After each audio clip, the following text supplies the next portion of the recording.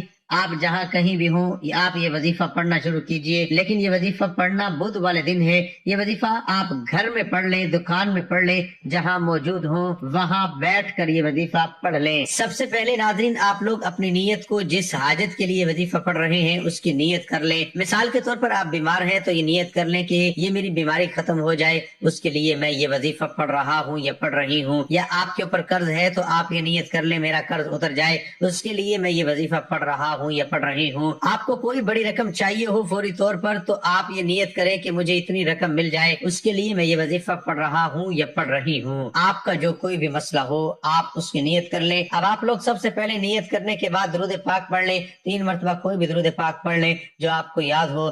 درود ابراہیمی پڑھ لیں، یہ صلی اللہ علیہ وآلہ وسلم پڑھ لیں، یہ صلی اللہ علیہ وآلہ وسلم پڑھ لیں 3 مرتبہ یا 7 مرتبہ درود پاک جیسے ہی پڑھ لیں۔ 1 مرتبہ ثواب کے طور پر میرے ساتھ بھی پڑھ لیں، اللہم صل علی محمد وعلی آل محمد کما صلیت علی ابراہیم وعلی آل ابراہیم انک حمید مجید اللہم بارک علی محمد وعلی آل محمد کما بارکت علی ابراہیم وعلی آل ابراہیم انک حمید مجید۔ درود پاک پڑھنے کے بعد پہلے قرآن مجید کی یہ چھوٹی سی آیت پڑھ لیں۔ ربی انی مغلوب فانتصر، ترجمہ یا اللہ میں لاچار ہوں میری مدد کیجئے۔ درود پاک پڑھنے کے بعد آپ نے 41 مرتبہ یہ آیت پڑھنی ہے۔ اس کے بعد آپ نے جو سورت پڑھنی ہے وہ قرآن مجید کی سب سے ضدی سورت ہے جو اللہ کی بے حد لاڈلی ہے۔ ماہ شعبان کی ہر رات لازمی پڑھیں۔ ناظرین، یہ قرآن پاک کی وہ سورت ہے جو اپنے پڑھنے والے کے حق میں اللہ سے جھگڑا کرتی ہے، اللہ سے اس کی سفارش کرتی ہے جب تک اس بندے کی حاجت کو پورا نہ کروا دے، اس کی بخشش نہ کروا دے تو یہ اپنی جگہ سے نہیں ہلتی۔ تو ماہ شعبان کی ہر رات مبارک رات ہوتی ہے، تو شعبان کی راتوں میں آپ یہ وظیفہ لازمی پڑھیں۔ یہ ایسی صورت ہے کہ جو بندہ روزانہ رات کو یہ صورت پڑھ کر سوتا ہے، اللہ پاک اس کی جائز حاجات کو پورا کر دیتے ہیں، اس کے دعاؤں کو قبول فرماتے ہیں، اس کی زندگی سے پریشانیوں کو دور کرتے ہیں۔ اس صورت کی برکت سے اس کے گھر میں رزق میں خوب فراوانی ہوتی ہے، دنیا میں بھی اسے پڑھنے کے فائدے ملتے ہیں، اور مرنے کے بعد یہ صورت اسے عذاب قبر سے نجات دیتی ہے، فرشتوں کے سامنے کھڑی ہو جاتی ہے، اس بندے کے لیے لڑتی ہے، جھگڑتی ہے، پھر اللہ کے حضور پیش ہو کر اس کی بخشش کروا دیتی ہے۔ تو یہ صورت بندوں کی دوست ہے، جو اس کو پڑھے گا، اس سے دوستی کرے گا تو یہ دنیا اور آخرت میں پورا اس بندے کا ساتھ دے گی۔ تو یہ صورت ملک کے 29ویں پارے کی صورت ہے۔ اس صورت کو آپ لازمی پڑھیں، اس صورت کو اپنی زندگی کا حصہ بنا لیں، انشاءاللہ دونوں جہاں میں اللہ پاک آسانیاں فرمائیں گے، آپ کو خوشیاں دیں گے، آپ کی تقدیر کو، آپ کی قسمت کو انشاءاللہ بدل دیں گے۔ تو آپ نے اس عمل کو شعبان کے مہینے میں لازمی کرنا ہے۔ ناظرین، یہ صورت ملک ہے۔ پہلے درود پاک پڑھنے کے بعد آپ نے 41 مرتبہ قرآن پاک کی یہ چھوٹی سی آیت پڑھنی ہے جو پہلے آپ کو بتا چکا ہوں۔ اس کے بعد آپ نے 3 مرتبہ سورت ملک پڑھنی ہے۔ اس کے بعد آخر میں وہی درود پاک پڑھ لیں جو وظیفہ شروع کرتے وقت پڑھا تھا۔ ناظرین، اس عمل کی بہت زیادہ برکت ہے۔